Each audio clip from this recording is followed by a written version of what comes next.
ಎಲ್ರಿಗೂ ನಮಸ್ಕಾರ. Welcome back to my channel. ನಾನು ಪೂಜಾ. ಇವತ್ತು ಸೋಮವಾರ ಬೆಳಿಗ್ಗೆಯಿಂದನೇ ವ್ಲಾಗ್ನ ಸ್ಟಾರ್ಟ್ ಮಾಡ್ತಾ ಇದ್ದೀನಿ. ಇವತ್ತು ರಂಗೋಲಿ ಜೊತೆ ಪೂಜೆ, ಕೆಲವೊಂದಷ್ಟು ರೆಸಿಪೀಸ್ಗಳನ್ನ ಶೇರ್ ಮಾಡ್ತೀನಿ. ವಿಡಿಯೋನ ಎಲ್ಲೂ ಕೂಡ ಸ್ಕಿಪ್ ಮಾಡದೆ ನೋಡಿ. ಇನ್ ಕೇಸ್ ಈ ವಿಡಿಯೋ ಏನಾದರೂ ಇಷ್ಟ ಆದರೆ ಪ್ಲೀಸ್ ಒಂದು ಲೈಕ್ ಮಾಡಿ, ಹಾಗೆ ನಿಮ್ಮ ಫ್ರೆಂಡ್ಸ್ ಆ್ಯಂಡ್ ಫ್ಯಾಮಿಲಿಗೆಲ್ಲ ಈ ವಿಡಿಯೋನ ಶೇರ್ ಮಾಡಿ. ಅದಕ್ಕಿಂತ ಮುಂಚೆ ಒಂದು ಪುಟ್ಟದಾಗಿರೋಂಥ 2 ಎಳೆ ರಂಗೋಲಿ ಡಿಸೈನ್ನ ನೋಡ್ಕೊಂಡು ಬನ್ನಿ. ಆಲ್ಮೋಸ್ಟ್ ಎಲ್ಲರ ಮನೆಯಲ್ಲೂ ಬಿಡ್ತಾನೆ ಇರ್ತಾರೆ ಈ ಡಿಸೈನ್. ತುಂಬ ವೆರಿ ಸಿಂಪಲ್ ಡಿಸೈನ್, ನೀವು ಕೂಡ ಆರಾಮಾಗಿ ಬಿಡ್ಬೋದು.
ಇವತ್ತಿನ ರಂಗೋಲಿ ಹೇಗಿತ್ತು ಅಂತ ಕಮೆಂಟ್ ಮಾಡಿ ತಿಳಿಸಿ. ಹಾಗೆ ಪೂಜೆ ಮಾಡ್ಕೊಳ್ಳೋದಕ್ಕೆಲ್ಲ ರೆಡಿ ಮಾಡ್ಕೊಳ್ತಾ ಇದ್ದೀನಿ.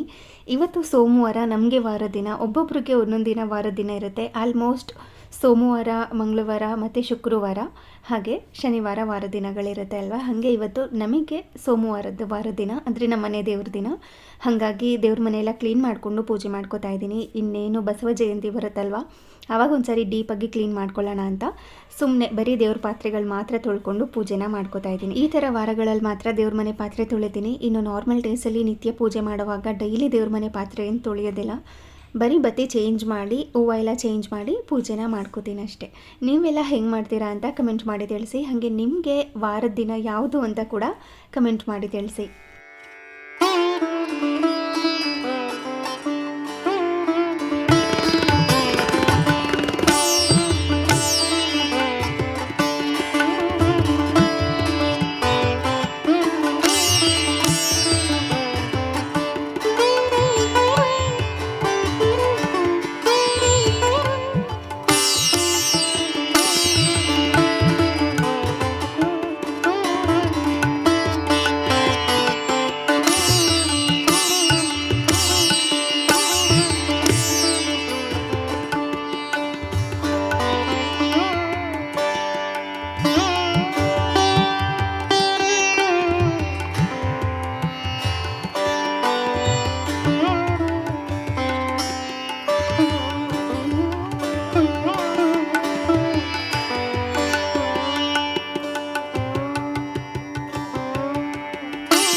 ಹಾಗೆ ತುಂಬ ಜನ ಹೇಳ್ತಿರ್ತಾರೆ ಡೈಲಿ ಧೂಪ ಹಾಕಬಾರ್ದು, ಇವಾಗಂತೂ ತುಂಬ ಕೆಮಿಕಲ್ ಹಾಕಿ ಧೂಪನ ಮಾಡಿರ್ತಾರೆ ಅಂತ.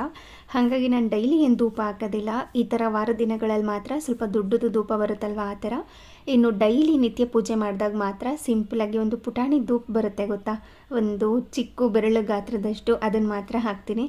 ಆದರೆ ಏನೋ ಒಂಥರ ಸಮಾಧಾನ, ಈ ಥರ ಅದ್ರ ವೈಬ್ಸೇ ಒಂಥರ ಇರುತ್ತೆ. ಹೇಗೆ ಅಂದರೆ ಒಂಥರ ಟೆಂಪಲ್ ಥರ ಫೀಲ್ ಆಗ್ತಿರುತ್ತೆ, ಮನಸ್ಸಿಗೆ ಒಂಥರ ಸಮಾಧಾನ. ಅದ್ರ ಘಮನೇ ಅದಕ್ಕೆ ಅಷ್ಟು ಪವರ್ ಇದ್ದೇ ಇರುತ್ತೆ. ಗಂಧದ ಕಡ್ಡಿ ಮತ್ತು ಧೂಪ ಸಾಂಬ್ರಾಣಿ ಇದಕ್ಕೆಲ್ಲ ಅದರದ್ದೇ ಆದಂತಹ ಕೆಲವೊಂದು ಗುಣಗಳಿರುತ್ತಲ್ವ, ಅದು ಮನಸ್ಸಿಗೇನೋ ನೆಮ್ಮದಿ ಕೊಡುತ್ತೆ. ಹಾಗಾಗಿ ವಾರ ದಿನಗಳಲ್ಲಿ ಈ ಥರ ಧೂಪನೆಲ್ಲ ಹಾಕಿ ಮನೆ ತುಂಬ ಹೊಗೆನ ಹರಡಿಸ್ತೀನಿ, ಮನೆ ಮೂಲೆ ಮೂಲೆಗೂ ಹೋಗಲಿ ಅಂತ. ಅದೊಂಥರ ಪಾಸಿಟಿವ್ ವೈಬ್ಸ್, ಅದನ್ನು ಹೇಳೋದಕ್ಕೆ ಆಗಲ್ಲ ಮಾತುಗಳಲ್ಲಿ. ಅದೊಂಥರ ಎಕ್ಸ್ಟ್ರಾ, ಅದು ಫೀಲ್ ಮಾಡಿದ್ರೆ ಮಾತ್ರ ಗೊತ್ತಾಗುತ್ತಲ್ವ. ತುಂಬ ಜನದ ಮನೆಯಲ್ಲಿ ಈ ಥರ ಅಭ್ಯಾಸ ಇರುತ್ತೆ. ಆದರೆ ನಾನು ಈ ನಡುವೆ ಸ್ವಲ್ಪ ಕಡಿಮೆ ಮಾಡ್ತಾ ಇದ್ದೀನಿ. ಅಂದರೆ ಡೈಲಿ ಹಾಕೋದು ಬಿಟ್ಟು ಈ ಥರ ವಾರಗಳಲ್ಲಿ ಮಾತ್ರ ಹಾಕ್ತಾ ಇದ್ದೀನಿ.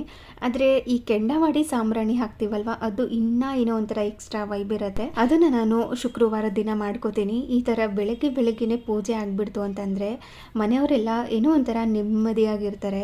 ಅದಕ್ಕೆ ಪವರೇ ಅಷ್ಟಿರುತ್ತೆ, ಅದನ್ನು ಹೇಳೋಕ್ಕೆ ಆಗಲ್ಲ. ಆ ಥರ ಅದು ಮನೆ ಕ್ಲೀನಾಗಿರುತ್ತಾ, ಪೂಜೆ ಮಾಡೋದಕ್ಕಿಂತ ಮುಂಚೆ ಮನೆ ಕ್ಲೀನ್ ಮಾಡ್ಕೊಂಡಿರ್ತೀವ, ಮನೆ ಕ್ಲೀನಾಗಿರುತ್ತೆ.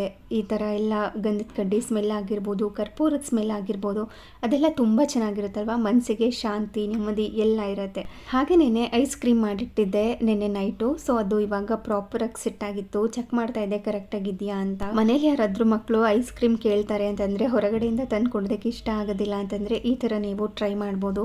ಇದನ್ನು ಯಾವ ಥರ ಮಾಡಿದ್ದೀನಿ ಅಂತ ಹೇಳ್ಬಿಡ್ತೀನಿ. ಇದನ್ನು ಶೂಟ್ ಮಾಡ್ಕೊಂಡಿರಲಿಲ್ಲ. ಜಸ್ಟ್ ಅರ್ಧ ಲೀಟರ್ ಹಾಲನ್ನು ಕುದಿಲಿಕ್ಕೆ ಇಟ್ಕೋಬೇಕು. ಅದಕ್ಕೆ ನಿಮಗೆ ಎಷ್ಟು ಸಿಹಿ ಬೇಕಲ್ವ ಅಷ್ಟು ಸಕ್ಕರೆನ ಹಾಕ್ಕೋಬೇಕು. ಅದನ್ನು ಸ್ವಲ್ಪ ಹೊತ್ತು ಬಾಯ್ಲ್ ಮಾಡ್ಕೋಬೇಕು ಅಷ್ಟೇ, ತುಂಬ ಗಟ್ಟಿ ಆಗೋ ಥರ ಏನಿಲ್ಲ. ಜಸ್ಟ್ ಒಂದು ಕುದಿ ಬಂದರೆ ಸಾಕಾಗುತ್ತೆ. ನಂತರ ಇನ್ನೊಂದು ಸ್ವಲ್ಪ ಹಾಲಿಗೆ 1 ಸ್ಪೂನಷ್ಟು ಕಸ್ಟರ್ಡ್ ಪೌಡರ್ ಇದೆ ಅಲ್ವಾ, ಅದನ್ನು ಹಾಕಿ ಮಿಕ್ಸ್ ಮಾಡಿ ಅದರೊಳಗಡೆ ಸೇರಿಸ್ಕೋಬೇಕು. ಕುದೀತಾ ಇರೋವಂಥ ಹಾಲು ಒಳಗಡೆ ಸೇರಿಸ್ಕೊಂಡು ಚೆನ್ನಾಗಿ ಅದನ್ನು ಮಿಕ್ಸ್ ಮಾಡಿಕೊಂಡು ಮತ್ತೆ ಕುದಿಸ್ಕೋಬೇಕಾಗತ್ತೆ. ಈ ಕಸ್ಟರ್ಡ್ ಪೌಡರ್ ಹಾಕಿದ ಮೇಲೆ ಅದು ಗಟ್ಟಿ ಆಗೋದಕ್ಕೆ ಸ್ಟಾರ್ಟ್ ಆಗುತ್ತೆ. ಅಲ್ಲಿ ತನಕ ಅದನ್ನು ಕುದಿಸ್ಕೊಂಡು ಫ್ಲೇಮ್ನ ಆಫ್ ಮಾಡಿ ಅದನ್ನು ಕಂಪ್ಲೀಟಾಗಿ ಕೂಲ್ ಆಗೋದಕ್ಕೆ ಬಿಟ್ಟು ಅದನ್ನೊಂದು ಸಾರಿ ಗ್ರೈಂಡ್ ಮಾಡಿಕೊಂಡು ಈ ಥರ ಬಾಕ್ಸ್ನಲ್ಲಿ ಹಾಕಿ ಫ್ರೀಸ್ ಮಾಡ್ಕೋಬೋದು. ಅದು ಸ್ವಲ್ಪ ಏನು ಅಂತಂದರೆ ಈ ಐಸ್ ಗೆಡ್ಡೆ ಬರುತ್ತಲ್ವ, ಅಂದರೆ ಈ ಐಸ್ ಕ್ಯಾಂಡಿ ಬರುತ್ತಲ್ವ, ಆ ಥರ ಆಗಿಬಿಡುತ್ತೆ. ಆದರೆ ಸ್ವಲ್ಪ ಫ್ರೆಶ್ ಕ್ರೀಮ್ ಅಥವಾ ವಿಪ್ಪಿಂಗ್ ಕ್ರೀಮ್ ಏನಾದರೂ ಇದ್ದು ಅದನ್ನು 2-3 ಸ್ಪೂನಷ್ಟು ಅದರೊಳಗಡೆ ಸೇರಿಸ್ಕೊಂಡು ಗ್ರೈಂಡ್ ಮಾಡಿಕೊಂಡು ಈ ಬಾಕ್ಸ್ನಲ್ಲಿ ಹಾಕಿ ಸ್ಟೋರ್ ಮಾಡಿಕೊಂಡ್ರೆ ಅದು ಸ್ವಲ್ಪ ಕ್ರೀಮಿಯಾಗಿ ಬರುತ್ತೆ. ಅದು ತುಂಬ ಅಂದರೆ ತುಂಬ ಚೆನ್ನಾಗಿರುತ್ತೆ. ನಿಮ್ಗೆ ಈ ಥರ ಕ್ರೀಮ್ ಮಾಡ್ಕೊಳ್ಳೋದಕ್ಕೆ ಇಷ್ಟ ಇಲ್ಲ ಅಂತಂದರೆ ನಾನು ಮೊದಲೇ ಹೇಳಿದೆ ಅಲ್ವಾ, ಕ್ಯಾಂಡಿ ಥರ ಆ ಥರ ಸಹ ಮಾಡ್ಕೋಬೋದು. ಅದು ಕೂಡ ತುಂಬ ಅಂದರೆ ತುಂಬ ರುಚಿಯಾಗಿ ಬರುತ್ತೆ. ಮೇಲ್ಗಡೆ ಸ್ವಲ್ಪ ಏಲಕ್ಕಿ ಪುಡಿನ ಹಾಕಿ ನೀವು ಗ್ರೈಂಡ್ ಮಾಡ್ಕೋಬೇಕಾಗತ್ತೆ. ಹಾಗೆ ಅದ್ರ ಮೇಲೆ ನಿಮಗೆ ಯಾವುದಾದ್ರೂ ಟಾಪಿಂಗ್ಸ್ ಇಷ್ಟ ಇದ್ದರೆ ಅದನ್ನು ಹಾಕ್ಕೋಬೋದು. ನಾನಿಲ್ಲಿ ಸ್ವಲ್ಪ ಹೆಲ್ದಿಯಾಗಿರಲಿ ಅಂತಲೇ ಡ್ರೈ ಫ್ರೂಟ್ಸ್ನ ಹಾಕ್ಕೊಂಡಿದ್ದೀನಿ. ನೀವು ಸಕ್ಕರೆ ಬದಲಾಗಿ ಹೆಲ್ದಿ ವರ್ಷನ್ ಬೇಕು ಅಂತಂದರೆ ಬೆಲ್ಲ ಹಾಕ್ಕೋಬೋದು, ಜೇನುತುಪ್ಪ ಸಹ ಸೇರಿಸ್ಕೋಬೋದು. ನಿಮಗೆ ಹೇಗೆ ಅನುಕೂಲ, ನಿಮಗೆ ಸ್ವೀಟ್ನೆಸ್ಗೆ ಹೇಗೆ ಬೇಕು ಆ ಥರ ನೀವು ಹಾಕ್ಕೋಬೋದು. ಇವಾಗ ಅದನ್ನೆಲ್ಲ ತಿಂದಿದ್ದಾಯಿತು, ಬ್ರೇಕ್ಫಾಸ್ಟ್ ಕೂಡ ಮಾಡಿದ್ದಾಯಿತು. ಸ್ವಲ್ಪ ಗ್ರೋಸರೀಸ್ ಎಲ್ಲ ಆರ್ಡರ್ ಮಾಡಿದೆ, ಅದೆಲ್ಲ ಕರೆಕ್ಟಾಗಿದೆಯಾ ಅಂತ ನೋಡ್ಕೋತಾ ಇದ್ದೀನಿ. ಸ್ವಲ್ಪ ಯಾರಾದರೂ ಗೆಸ್ಟ್ ಬಂದಾಗ ಬೇಕಾಗುತ್ತೆ, ಜಸ್ಟ್ ಒನ್ ಟೈಮ್ ಯೂಸ್ಗೆ ಯಾರಾದರೂ ಸ್ಟೇ ಆದರೆ ಬೇಕಾಗುತ್ತೆ ಅಂತ ಕೆಲವೊಂದಷ್ಟು ಟೂತ್ ಬ್ರಷ್ಗಳನ್ನ ತರಿಸ್ಕೊಂಡಿದ್ದೀನಿ. ಹಾಗೆ ಸ್ವಲ್ಪ ಎಣ್ಣೆ, ಇದು ಕೆಲವೊಂದಷ್ಟು ಐಟಮ್ಸ್ಗಳು ಇಷ್ಟು ಪ್ರೈಸ್ನ ರೀಚ್ ಮಾಡಿದ್ರೆ ಅಂತ ಫ್ರೀಯಾಗಿ ಕೊಡ್ತಾರಲ್ವ, ಆ ಎಣ್ಣೆ ಇದು. ಹಾಗೆ ಸ್ವಲ್ಪ ಹಸಿರು ಕಾಳೆಲ್ಲ ಖಾಲಿ ಆಗ್ತಾ ಇತ್ತು. ಯಾವಾಗಲೂ ಅಷ್ಟೇ, ಇವಾಗ ಒಂದು ಬಾಕ್ಸ್ನಲ್ಲಿ ಹಾಕಿ ಇಟ್ಕೊಂಡಿರ್ತೀವಿ ಅಂತ ಅಂದ್ಕೊಳ್ಳಿ, ಕಾಳುಗಳು ಇನ್ನು ಸ್ವಲ್ಪ ಮಿಕ್ಕೊಂಡಿರುತ್ತೆ. ಆ ಮಿಕ್ಕೊಂಡಿರೋಂಥ ಕಾಳನ್ನ ಮತ್ತೆ ರೀಫಿಲ್ ಮಾಡ್ಕೋತೀವಲ್ವ, ಆವಾಗಲೇ ನಾನು ಒಂದು ಕಡೆ ಬರೆದಿಟ್ಕೊಂಡ್ಬಿಡ್ತೀನಿ. ಇವಾಗ ಇದು ಡಬ್ಬದಲ್ಲಿದೆ, ಇನ್ನು ಎಕ್ಸ್ಟ್ರಾ ಏನೂ ಇಲ್ಲ ಅಂತ. ಸೊ ಆವಾಗ ನನಗೆ ತರಿಸ್ಕೊಳ್ಳೋದಕ್ಕೆ ಈಸಿ ಆಗುತ್ತೆ. ಹಾಗೆಯೇ ಈ ಗ್ರಾಸರೀಸ್ ಏನಾದ್ರೂ ಖಾಲಿ ಆದಾಗ ಒಂದು ಪೇಪರಲ್ಲಿ ಬರೆದಿಟ್ಕೊಂಡಿರ್ತೀನಿ ಅಥವಾ ಒಂದು ಬುಕ್ನಲ್ಲಿ ಬರೆದಿಟ್ಕೊಂಡಿರ್ತೀನಿ. ಏನಾದ್ರೂ ಅರ್ಜೆಂಟ್ ಬೇಕು ಅಂತಂದಾಗ ಮಾತ್ರ ಇನ್ಸ್ಟಾಮಾರ್ಟಲ್ಲಿ ಮತ್ತು ಈ ಜೆಪ್ಟೋದಲ್ಲಿ ಆರ್ಡರ್ ಮಾಡ್ಕೊಂಡಿರ್ತೀನಿ. ಇನ್ನೇನು ಅರ್ಜೆಂಟ್ ಇಲ್ಲ, ಸ್ವಲ್ಪ ಕಾಳುಗಳೆಲ್ಲ ಇದೆ, ಇದನ್ನು ಲೇಟಾಗಿ ತರಿಸ್ಕೊಂಡ್ರೂ ಆಗುತ್ತೆ ಅಂತ ಅನಿಸಿದ್ರೆ ಅದನ್ನು ಹಾಗೆ ಬರೆದಿಟ್ಕೊಂಡಿರ್ತೀನಿ. ಒಂದೇ ಸಾರಿ ಫ್ಲಿಪ್ಕಾರ್ಟಲ್ಲಿ ಆರ್ಡರ್ ಮಾಡ್ಕೊಂಡ್ಬಿಡ್ತೀನಿ. ಇವಾಗ ನೋಡ್ತಿರ್ಬೋದು, ಸ್ವಲ್ಪ ಕಾಳುಗಳೆಲ್ಲ ಬೇಕಾಗಿತ್ತು, ಮಸೂರ್ ದಾಲ್ ಬೇಕಾಗಿತ್ತು, ಹಾಗೆ ಸ್ವಲ್ಪ ಕಾರ್ನ್ಫ್ಲೋರ್ ಬೇಕಾಗಿತ್ತು, ಹಾಗೆ ಮಿಲ್ಕ್ ಪೌಡರ್, ಈ ಐಸ್ ಕ್ರೀಮ್ ಎಲ್ಲ ಮಾಡಿದಾಗ ಬೇಕಾಗುತ್ತೆ ಅಂತ ಮಿಲ್ಕ್ ಪೌಡರ್ನ ತರಿಸ್ಕೊಂಡಿದ್ದೀನಿ. ಮತ್ತು ಈ ಕಂಡೆನ್ಸ್ ಮಿಲ್ಕ್ ಎಲ್ಲ ಮಾಡ್ಕೋಬೋದು ಈ ಮಿಲ್ಕ್ ಪೌಡರ್ನೇ ಬಳಸ್ಕೊಂಡು. ಈಸಿಯಾಗಿರುತ್ತೆ ಹೊರಗಡೆ ತರೋದಕ್ಕಿಂತ. ಸ್ವಲ್ಪ ಮನೇಲೇ ಮಾಡಿಕೊಂಡ್ರೆ ಹೊರಗಡೆ ತರೋದಕ್ಕಿಂತ ಸ್ವಲ್ಪ ಹೆಲ್ದಿ ಅಂತ ಅನಿಸುತ್ತೆ. ಅದಕ್ಕೋಸ್ಕರ ಇದನ್ನೇ ತರಿಸಿಟ್ಕೊಂಡಿದ್ದೀನಿ. ಹಾಗೆ ಕೆಲವೊಂದಷ್ಟು ಐಟಮ್ಸ್ಗಳು ಬೇಕಾಗಿತ್ತು, ಅದನ್ನು ಸಹ ತರಿಸಿದ್ದೀನಿ. ಚೆಕ್ ಮಾಡ್ಕೋತಾ ಇದ್ದೀನಿ ಕರೆಕ್ಟಾಗಿದೆಯಾ ಅಂತ. ಹಾಗೆಯೇ ಇವಾಗ ಸಮ್ಮರ್ ಸೀಸನ್ ಅಲ್ವಾ, ಮಾವಿನಕಾಯಿ ಉಪ್ಪಿನಕಾಯಿ ಅವಾಗವಾಗ ಮಾಡ್ತಾನೆ ಇರ್ತೀವಿ. ಅದಕ್ಕೋಸ್ಕರ ಮೆಂತ್ಯ ಮತ್ತು ಸಾಸಿವೆ ಬೇಕೇ ಬೇಕು. ಅದಕ್ಕೆ ಮೇಯ್ನ್ ಇಂಗ್ರೀಡಿಯೆಂಟ್ಸ್ ಅಂದರೆ ಸಾಸಿವೆ ಮತ್ತು ಮೆಂತ್ಯ. ಅದನ್ನು ಕೂಡ ಸ್ವಲ್ಪ ಜಾಸ್ತಿ ಕ್ವಾಂಟಿಟಿಯಲ್ಲೇ ತರಿಸಿ ಇಟ್ಕೊಂಡಿರ್ತೀನಿ. ಹಾಗೆ ಸಣ್ಣ ರವೆ, ಸ್ವಲ್ಪ ಬನ್ಸಿ ರವೆ ಎಲ್ಲ ಬೇಕು. ಸಣ್ಣ ರವೆ ಆದರೆ ಅವಾಗವಾಗ ದೋಸೆ ಮಾಡ್ಕೊಳ್ಳೋದಕ್ಕೆ ಬೇಕಾಗುತ್ತೆ ಅಂತ. ಒಂದೇ ಸರಿ ಈ ಥರ ತರಿಸ್ಕೊಂಬಿಡ್ತು ಅಂದರೆ ಆರಾಮ ಅಂತ ಅನಿಸುತ್ತೆ. ತುಂಬ ಜನ ಕೇಳ್ತಾ ಇದ್ರಿ, ನೀವು ಗ್ರಾಸರೀಸ್ನ ಎಷ್ಟು ತಿಂಗಳಿಗೊಂದ್ಸರಿ ತರಿಸ್ತೀರಾ, ಹಾಗೆ ಏನೇನೆಲ್ಲ ತರಿಸ್ತೀರಾ ಒಂದು ಸರಿ ತೋರಿಸಿ ಅಂತ. ನಾನು ಒಂದೇ ಸರಿ ತಿಂಗಳಿಗೆ ಇಷ್ಟು ಸರಿ ಮಾತ್ರ ತರಿಸ್ಬೇಕು ಅಂತ ಏನಿರೋದಿಲ್ಲ. ನನಗೆ ಯಾವಾಗ ಬೇಕು, ಯಾವಾಗ ಖಾಲಿ ಆಗ್ತಿರುತ್ತೆ ನೋಡಿ, ಆವಾಗವಾಗ ತರಿಸ್ಕೊಂಡಿರ್ತೀನಿ. ಇನ್ನು ತಿಂಗ್ಳಿಗೆ ಒಂದು ಸರಿ ಶಾಪಿಂಗ್ ಹೋಗಬೇಕು, ತಿಂಗ್ಳಿಗೆ ಒಂದು ಸರಿನೇ ಶಾಪಿಂಗ್ ಮಾಡಬೇಕು ಆ ಥರ ಏನು ಅಂದ್ಕೊಳ್ಳಲ್ಲ.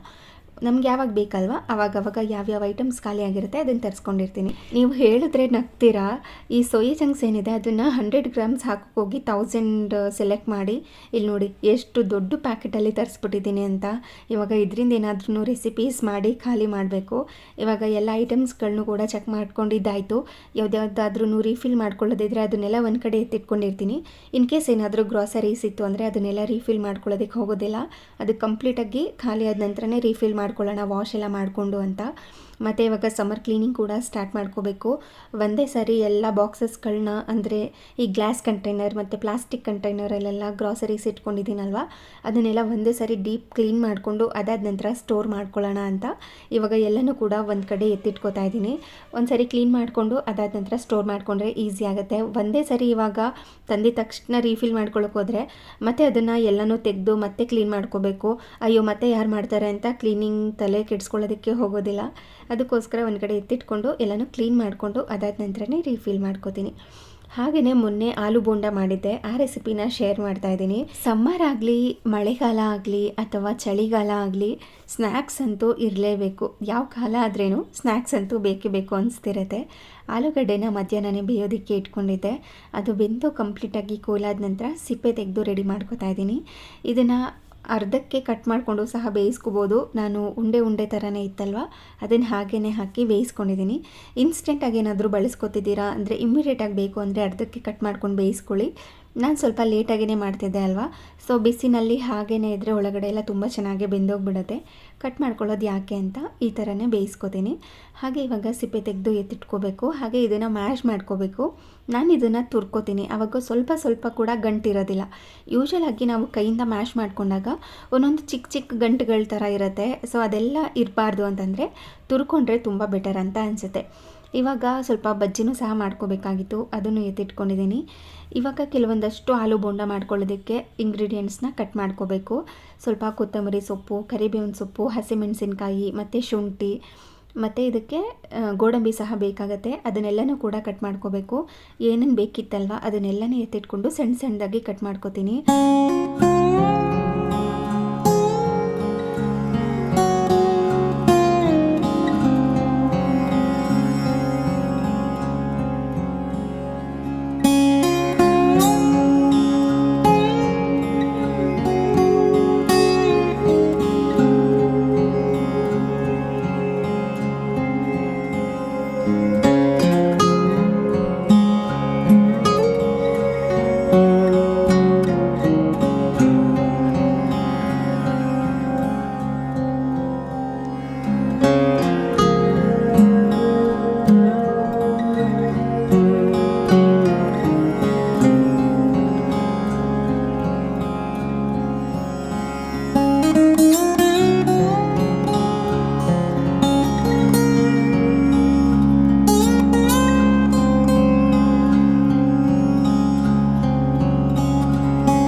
ಆಲೂಗಡ್ಡೆ ಎಲ್ಲ ಬೇಯಿಸ್ಕೊಂಡಿದ್ದಾಯಿತು. ಇವಾಗ ಕಟ್ ಮಾಡ್ಕೊಳ್ಳೋ ಐಟಮ್ಸ್ ಏನಿತ್ತಲ್ವ ಅದನ್ನೆಲ್ಲ ಕಟ್ ಮಾಡ್ಕೊಂಡಿದ್ದಾಯಿತು.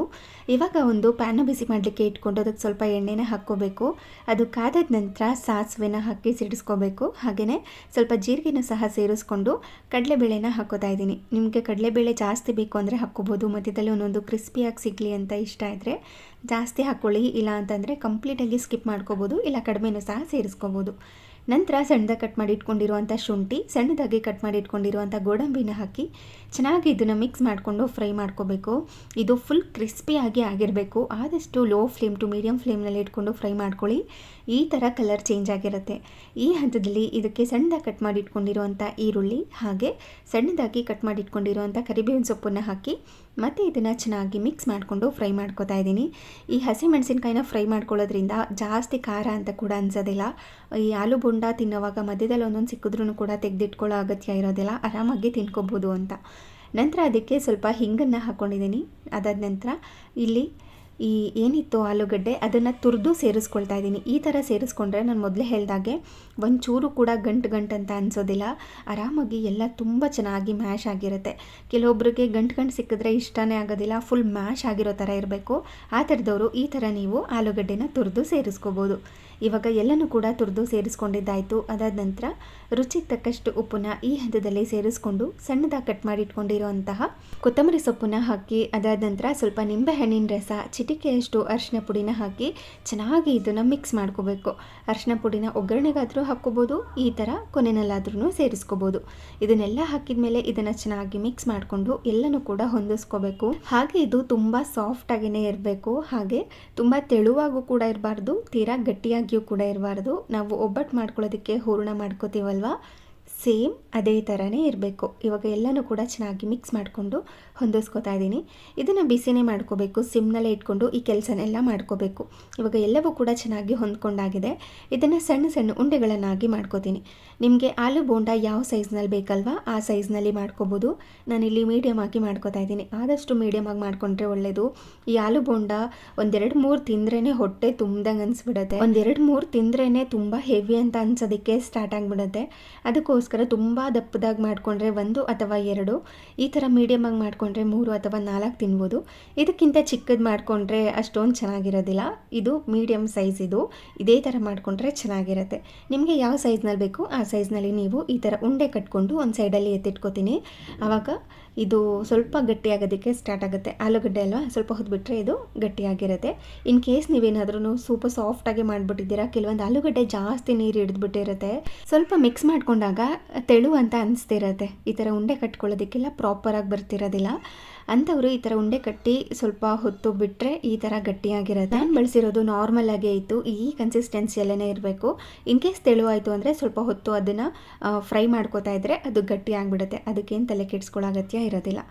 ಇವಾಗ ಒಂದು ಕಡಾಯಿನ ಬಿಸಿ ಮಾಡಲಿಕ್ಕೆ ಇಟ್ಕೊಂಡು ಎಣ್ಣೆನ ಹಾಕಿ ಅದನ್ನು ಕಾಯೋದಕ್ಕೆ ಇಟ್ಕೋತಾ ಇದ್ದೀನಿ. ಹಾಗೆ ಇನ್ನೊಂದು ಸೈಡಲ್ಲಿ ಬೋಂಡದ ಹಿಟ್ಟನ್ನು ಕಲಿಸ್ಕೋಬೇಕು. ಅದಕ್ಕೋಸ್ಕರ ಒಂದು ಮಿಕ್ಸಿಂಗ್ ಬೌಲ್ಗೆ 1 ಕಪ್ನಷ್ಟು ಕಡಲೆ ಹಿಟ್ಟನ್ನು ಹಾಕೋತಾ ಇದ್ದೀನಿ.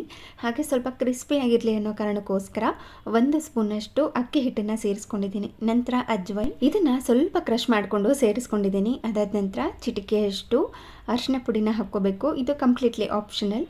ನಂತರ ರುಚಿಗೆ ತಕ್ಕಷ್ಟು ಉಪ್ಪು, ಚಿಟಿಕೆಯಷ್ಟು ಅಡುಗೆ ಸೋಡಾ, ಅದಾದಮೇಲೆ ಸ್ವಲ್ಪ ಕಾಯಿಸಿರುವಂಥ ಎಣ್ಣೆನ ಹಾಕಿ ಚೆನ್ನಾಗಿ ಇದನ್ನು ಮಿಕ್ಸ್ ಮಾಡ್ಕೋಬೇಕು. ಬೇಕು ಅಂದರೆ ಅಚ್ಕಾರದ ಪುಡಿನ ಹಾಕ್ಕೋಬೋದು. ಹಸಿಮೆಣಸಿನ್ಕಾಯಿನ ಹಾಕ್ಕೊಂಡಿರ್ತೀವಲ್ವ ಆಲೂ ಬೋಂಡಾಗೆ, ಅದೇ ಕೂಡ ಖಾರ ಇರುತ್ತೆ. ಹಾಗಾಗಿ ಇಲ್ಲಿ ಸ್ಕಿಪ್ ಮಾಡ್ಕೊಂಡಿದ್ದೀನಿ. ನಂತರ ಸ್ವಲ್ಪನೇ ನೀರನ್ನು ಸೇರಿಸ್ಕೊಳ್ತಾ ಹಿಟ್ಟನ್ನು ಚೆನ್ನಾಗಿ ಕಲಿಸ್ಕೋಬೇಕು. ತೀರಾ ಗಟ್ಟಿಯಾಗೂ ಕೂಡ ಇರಬಾರ್ದು, ತೀರಾ ತೆಳುವಾಗಿಯೂ ಕೂಡ ಇರಬಾರ್ದು. ಈ ಆಲೂ ಬೋಂಡ ಮೇಲೆ ಪರ್ಫೆಕ್ಟಾಗಿ ಕೋಟಿಂಗ್ ಆಗಿರಬೇಕು. ಒಂದು ತೀರಾ ಗಟ್ಟಿಗೆ ಬೇಡ, ಮೀಡಿಯಮ್ ಆಗಿ ಕಲಿಸ್ಕೋಬೇಕಾಗುತ್ತೆ. ನೋಡಿ ಈ ಕನ್ಸಿಸ್ಟೆನ್ಸಿಯಲ್ಲಿ. ನಂತರ ಈ ಉಂಡೆ ಮಾಡಿ ಇಟ್ಕೊಂಡಿರುವಂಥ ಆಲೂ ಉಂಡೆ ಏನಿತ್ತು ಅದನ್ನು ಈ ಬ್ಯಾಟರ್ ಒಳಗಡೆ ಹಾಕಿ ಚೆನ್ನಾಗಿ ಇದ್ರ ಮೇಲೆ ಕೋಟಿಂಗ್ ಆಗೋ ಥರ ನೋಡ್ಕೋಬೇಕು. ಇದನ್ನು ಆದಷ್ಟು ಸ್ವಲ್ಪ ಲೈಟಾಗಿ ನಾಜೂಕಾಗಿ ಹ್ಯಾಂಡಲ್ ಮಾಡಬೇಕಾಗತ್ತೆ.